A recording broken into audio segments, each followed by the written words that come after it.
Hello guys, तो मैं Sophia personal tutor से आपके लिए केमिस्ट्री की एक और नई वीडियो के साथ में। तो हम यहाँ पर पढ़ रहे हैं हमारा अगला टॉपिक, जिसको हम कह रहे हैं आयनिक रेडियस। चैप्टर चल रहा है classification of elements and periodicity. इसके पहले हमने एटॉमिक रेडियस को पूरा किया था, जो आ रहा था फिजिकल प्रॉपर्टीज़ में ट्रेंडिंग में। एटॉमिक रेडियस की टॉपिक हमारा है ट्रेंड्स इन फिजिकल प्रॉपर्टीज़, जिसमें एटॉमिक रेडियस और उसके टाइप्स और उसका ट्रेंड हमने डिस्कस किया। नाउ हम अब पढ़ने वाले हैं हमारा अगला टॉपिक, जिसको हम कह रहे हैं आयनिक रेडियस। सबसे पहले बात करते हैं आयंस का मतलब क्या होता है। आयंस जब भी कोई एटम इलेक्ट्रॉन का रिमूवल कर देता है, इलेक्ट्रॉन को रिमूव कर देता है, ठीक है, किसी भी एटम्स के अंदर से, तो वहाँ पर बनता है केटायन, और जब भी वो इलेक्ट्रॉन को गेन करेगा तो बनेगा एनायन। आयनिक रेडियस जनरली जिसके बीच में बनता है आयनिक बॉन्ड, क्योंकि आयनिक बॉन्ड का मतलब होगा जब एक इलेक्ट्रॉन डोनेटर होगा और दूसरा इलेक्ट्रॉन एक्सेप्टर होगा। आयनिक रेडियाई को एस्टिमेट किया जाता है केटायन और एनायन की जो भी डिस्टेंस रहती है आयोनिक क्रिस्टल के अंदर, उसके मेज़रमेंट से। आयनिक क्रिस्टल में केटायंस और एनायन के बीच की जो भी डिस्टेंस रहेगी, उससे हम आयनिक रेडियाई निकालते हैं। हाँ, ट्रेंडिंग की अगर बात करें तो आयनिक रेडियाई के जो भी एलिमेंट आयनिक रेडियाई को रिप्रेजेंट करते हैं, उनकी ट्रेंडिंग एटॉमिक रेडियाई के इक्वल होती है। अगर हम बात करें केटायन की, तो केटायन स्मॉलर होता है उसके पेरेंट एटम से। रीज़न इज़ दैट कि उसमें से इलेक्ट्रॉन रिमूव हो जाता है। केटायन का मतलब ये होगा कि उसमें से इलेक्ट्रॉन रिमूव होगा, और अगर इलेक्ट्रॉन उसमें से रिमूव होगा तो जो एटम था उसमें से एक इलेक्ट्रॉन कम हुआ है, इसीलिए उसका साइज़ छोटा हो जाएगा, ठीक है। लेकिन अगर हम बात करें उसके न्यूक्लियर चार्ज की, तो न्यूक्लियर चार्ज उसमें क्या रहता है, सेम रहता है। अगर हम यहाँ पर एनायन की बात करें, तो एनायन पेरेंट एटम से लार्ज होगा, बड़ा होगा। रीज़न इज़ दैट कि वो वहाँ पर क्या कर रहा है, इलेक्ट्रॉन को ऐड कर रहा है, इलेक्ट्रॉन को गेन कर रहा है।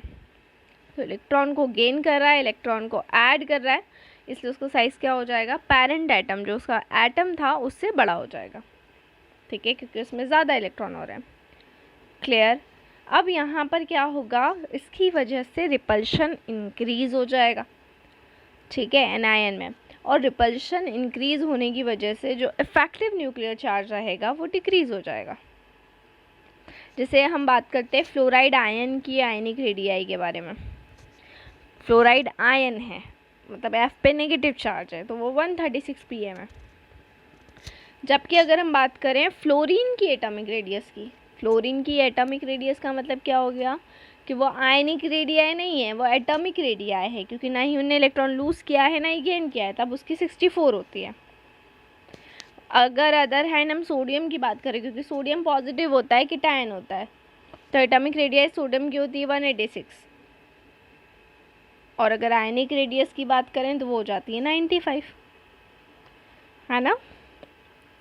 अब हम ये देखते हैं आगे चल के कि कुछ एटम्स और आयंस ऐसे होते हैं जिनके पास में सेम नंबर ऑफ इलेक्ट्रॉन्स होते हैं, और इसी वजह से इनको हम आइसो इलेक्ट्रॉनिक स्पीशीज़ कहते हैं, ठीक है। जैसे कि आइसोटॉप्स होते हैं, आइसोबार्स होते हैं, आइसोटोन्स होते हैं, वैसे ही आइसो इलेक्ट्रॉनिक नाम से मालूम पड़ रहा है, इसमें इलेक्ट्रॉन वर्ड आ रहा है। इलेक्ट्रॉन का मतलब होगा ऐसे स्पीशीज़ जिसमें same number of electrons present होंगे। O2 negative, F negative, Na positive, Mg2+, इनके पास में सेम नंबर ऑफ इलेक्ट्रॉन होता है ना। लेकिन इनकी जो रेडियाई होती है वो डिफरेंट होती है।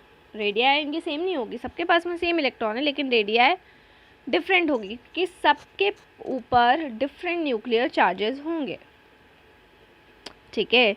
जो केटायन है उन पे ग्रेटर पॉजिटिव चार्ज होगा, उनकी रेडियस स्मॉलर हो जाएगी। क्यों स्मॉलर हो जाएगी, क्योंकि अट्रैक्शन ऑफ इलेक्ट्रॉन्स ज़्यादा हो रहा है। एनायन जिसके ऊपर नेगेटिव चार्ज ज़्यादा होगा, ठीक है, लार्जर रेडियस हो गई, बड़ी रेडियस हो गई, क्योंकि नेट रिपल्शन इलेक्ट्रॉन का क्या हो रहा है, एक्सपांड हो जाएगा, न्यूक्लियर चार्ज बढ़ जाएगा। ठीक है, क्लियर। तो ये कॉन्सेप्ट आपको याद रखना है कि आइसो इलेक्ट्रॉनिक स्पीशीज़ भी रहते हैं, तो उनमें भी आयनिक रेडियाई का ट्रेंड एक जैसा नहीं होता। जैसे अब यहाँ पर एक प्रॉब्लम दे रखी है आपको, which of the following species will have the largest and smallest size, magnesium, magnesium 2+, aluminium, aluminium 3+। Atomic radii across a period क्या होगी, डिक्रीज होगी।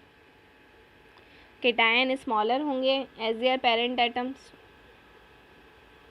ठीक है, आइसो इलेक्ट्रॉनिक स्पीशीज़ में लार्जर पॉजिटिव न्यूक्लियर चार्ज होगा, स्मॉलर रेडियस होगी, तो larger species कौन हो जाएगा, मैग्नीशियम, और स्मॉलर कौन हो जाएगा, एल्यूमिनियम 3+।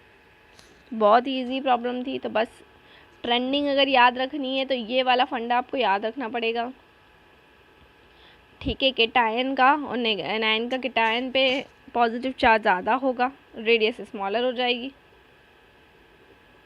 एनायन नेगेटिव चार्ज ज़्यादा होगा, लार्जर रेडियस हो जाएगी। ये कॉन्सेप्ट याद रहेगा तो ट्रेंडिंग अपने आप याद हो जाएगी। फिर अक्रॉस अ पीरियड कैसे एटॉमिक रेडियाई डिक्रीज होती है, कब बढ़ती है, वो आपको ध्यान रखना है। तो ये टॉपिक था हमारा आयनिक रेडियस, जो कि काई में हमारे ट्रेंड्स इन फिजिकल प्रॉपर्टी का सेकंड पार्ट था।